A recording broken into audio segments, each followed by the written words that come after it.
ओम गं गणपते नमः। माँ सरस्वती नमः।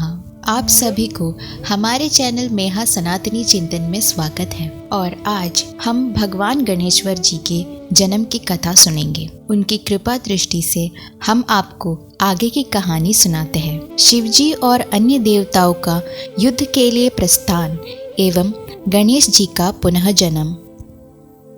भगवान शंकर ने देवताओं और अपने गणों की आर्त पुकार सुनी तो क्रोध में भर गए, भौहें चढ़ गई और भुजाएं फड़क उठी। वे सारे देवताओं के साथ गणेश जी की ओर चल दिए। फिर घोर युद्ध चली। गणेश जी अकेले ही सबके साथ युद्ध किए, क्योंकि वे तो माँ शक्ति के पुत्र हैं। युद्ध करते हुए ऐसा अवसर आया कि शिवजी ने गणेश पर अपने तीव्रतम त्रिशूल का प्रहार किया। उस समय गणेश जी शिवजी की ओर से असावधान थे, इसलिए प्रहार को बचा न सके। त्रिशूल उनके कंठ पर जाकर लगा, जिससे उनका मस्तक कटकर जा गिरा। सभी देवता अचंभित हो गए। जब माता पार्वती को पता चला कि अपना प्रिय पुत्र गणेश का मस्तक काट डाला है, माता दौड़ते हुए आई और अत्यंत व्याकुल से गणेश जी के शरीर को अपने गोद में लिए। अतएव शिवजी और अन्य देवगणों को देखकर बोली, मेरे प्रिय पुत्र की हत्या करने वाले को दंड जरूर मिलेगा। मैं यह निरपराध बालक का वियोग कैसे सह पाऊंगी? इनके इस अकर्म का फल तो जरूर मिलना चाहिए। मैं भी ऐसी प्रलय मचा दूंगी कि यह सब देवता और शिवगण स्वयं मृत्यु मुख में जाने लगेंगे। माता ने अत्यंत कुपित होकर हजारों महाशक्तियों को उत्पन्न किया। वे शक्तियाँ शक्तिमयी माता के समक्ष हाथ जोड़ती और प्रणाम करती हुई बोली, मातेश्वरी, आज्ञा कीजिए कि हमें क्या करना है। उमा ने ओजपूर्ण शब्दों और तीव्र स्वर में कहा, मेरी शक्तियों, तुम तुरंत ही संसार में प्रलय काल उपस्थित कर दो। देवता, दैत्य, राक्षस, यक्ष, गंधर्व, ऋषि आदि जो भी मिले उसका तुरंत भक्षण करो। स्वजन परिजन का भेद भी ना करो। आज्ञा मिलते ही विविध रूप वाली वे सहस्र भयंकर शक्तियाँ माता पार्वती की जय बोलती हुई वहां से चल पड़ी। सर्वत्र तबाही मचाने लगी तो सभी देवताएं भगवान शंकर जी के पास जा पहुंच गए और इस तबाही से बचाने के लिए विनती करने लगे। पर माता बहुत रुष्ट थी। उनके समक्ष जाने का धैर्य किसी के भी पास नहीं था। उस समय नारदर्षि वहां पहुंचे और देवताओं ने सारी बातें बतलाई। नारदर्षि ने बोला कि अब एक ही उपाय है, हम सब मिलकर माता पार्वती के पास जाए और उन्हीं की स्तुति करें। नारदर्षि का ये परामर्श सभी ने स्वीकार किया। तुरंत ही सभी मिलकर नारदर्षि को आगे करके माँ के पास पहुँचे और उनकी स्तुति करने लगे। देवगण बोले, हे जगत जननी, हे शिवे, हे परमेश्वरी, आपको बारंबार नमस्कार है। हे कल्याणी, हे अम्बे, आप ही संसार की उत्पत्ति, स्थिति और प्रलय की कारण भूता है। भगवान रुद्र की आदि शक्ति रुद्राणी आप ही है। हे माता, आपके कोप से त्रैलोकी व्याकुल है। न जाने कितने जीव आपकी शक्तियों के मुख में जा पहुँचे हैं। बड़ा भीषण संहार हो रहा है। हे देवेशी, अब आप क्रोध को छोड़कर प्रसन्न हो जाइए। हे गिरिजा नंदिनी, हम सभी आपके चरणों में प्रणाम करते हैं। इस प्रकार बारंबार प्रणाम करने और उनके अनेक प्रकार से स्तवन करने पर भी जगदम्बा का क्रोध शांत न हुआ, वरन वे मौन रहती हुई भी उन सबको क्रोधपूर्ण नेत्रों से देखने लगी। उन नेत्रों से चिंगारियां निकल रही थी। देवगण भय के कारण नेत्र झुकाकर पीछे हट गए। यह देखकर नारद जी के साथ समस्त ऋषिगण आगे हुए और उन्होंने भगवती के चरणों में प्रणाम कर स्तवन आरंभ किया। देवी, सभी प्राणियों का संहार समुपस्थित है। दोषी देवताओं के अतिरिक्त निर्दोष ऋषि मुनि भी काल कवलित होते जा रहे हैं। इसलिए इस व्याकुल हुए विश्व की ओर देखिए। जगदम्बे, आपके प्राणनाथ शिवजी भी ब्रह्मा, विष्णु, इंद्रादि देवताओं एवं समस्त प्रजाओं के सहित यहाँ आपके सामने उपस्थित है। परमेश्वरी, यह सभी आपके ही उपासक हैं।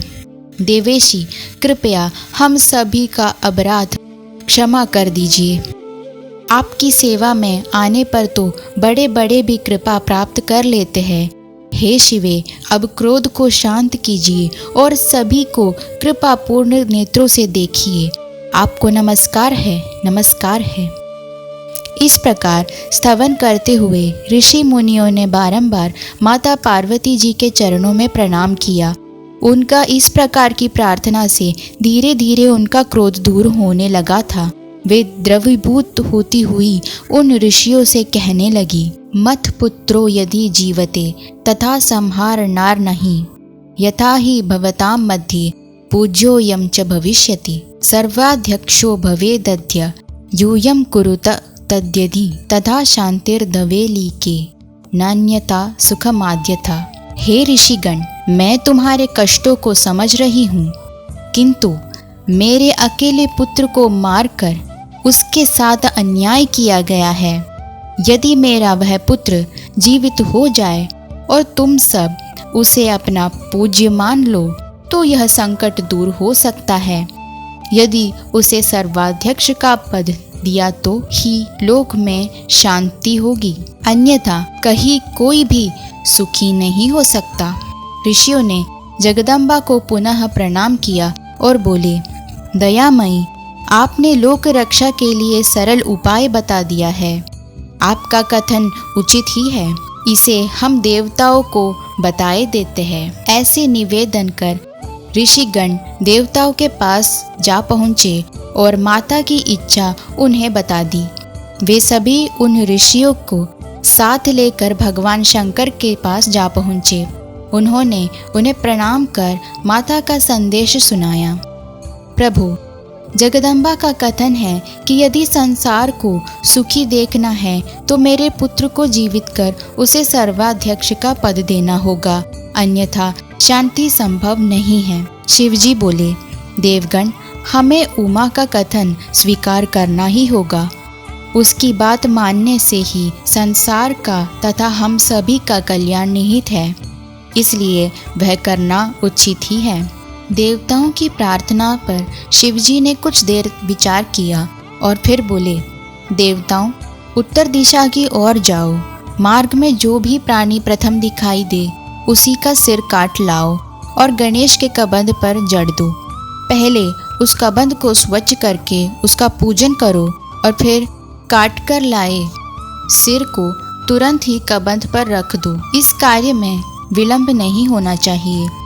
जैसे शंकर जी ने कहा वैसा ही देवताओं ने किया। देवताओं ने पार्वती तनय के कबंध को भले प्रकार से धोया और फिर पोंछकर उसका पूजन किया। तदुपरांत उत्तर दिशा की ओर चल दिए। मार्ग में सर्वप्रथम एक दांत का हाथी मिला। उन्होंने उसका सिर काटा और गणेश के कबंध पर लाकर रख दिया। फिर उन्होंने शिवजी से निवेदन किया, त्रिपुरारी, हमने शिवा पुत्र के कबंध पर हाथी का मस्तक रख दिया। अब उसे प्राण प्रदान करने का कार्य ब्रह्मा, विष्णु और आपको करना है। कबंध पर सिर रखे जाने के समाचार से सभी उपस्थित जन प्रसन्न हो उठे। फिर समस्त देवताओं ने शिवजी के चरणों में प्रणाम करके निवेदन किया, जगदीश्वर, आपके जिस दिव्य तेज से हम उत्पन्न हुए हैं वही तेज वेद मंत्रों द्वारा उस बालक में प्रविष्ट हो, ऐसी कृपा कीजिए। शिवजी ने स्वीकारोक्ति की तथा समस्त देवताओं ने वेद मंत्रों के द्वारा जल को अभिमंत्रित कर उससे बालक की अभिसिंचित किया। उस जल को स्पर्श पाते ही बालक में चेतना लौटने लगी और वह कुछ ही क्षणों में जीवित हो गए। जैसे कोई व्यक्ति सोते से जाग जाता है वैसे ही उसने नेत्र खोल दिए। अब उस अत्यंत सुंदर बालक का मुख हाथी के समान हो गया। शरीर का वर्ण लाल था तथा मुखमंडल पर अत्यंत उल्लास दिखाई देता था। उसकी आकृति कमनीय थी। इस प्रकार शिवापुत्र को पुनर्जीवित हुआ। देखकर समस्त देवता और शिवगण अत्यंत प्रसन्न हो रहे थे। सभी को विश्वास हो गया कि अब विश्व का संकट दूर हो जाएगा। कुछ देवता भगवती उमा के पास दौड़े गए। उन्होंने माता के चरणों में प्रणाम कर निवेदन किया, गणेश जननी, आपका पुत्र पुनर्जीवित हो गया है। अब आप पूर्ण रूप से प्रसन्न हो जाइए देवेशी। पुत्र का पुनर्जीवित होना सुनकर पार्वती जी उधर दौड़ पड़ी और अपने पुत्र को जीवित देखकर अत्यंत प्रसन्न हुई। उन्होंने पुत्र को दोनों हाथों में पकड़कर अपनी गोद में ले लिया और हृदय से चिपका लिया। उधर भगवान शिव भी अत्यंत प्रसन्न हो रहे थे। हर्षातिरेक के कारण उनके नेत्र मूंदे जा रहे थे। ओम वक्रतुंड महाकाय सूर्यकोटि समप्रभा निर्विघ्नं कुरु मे देव सर्वकार्येषु सर्वदा। गणपति बप्पा मोरया, मंगल मूर्ति मोरया।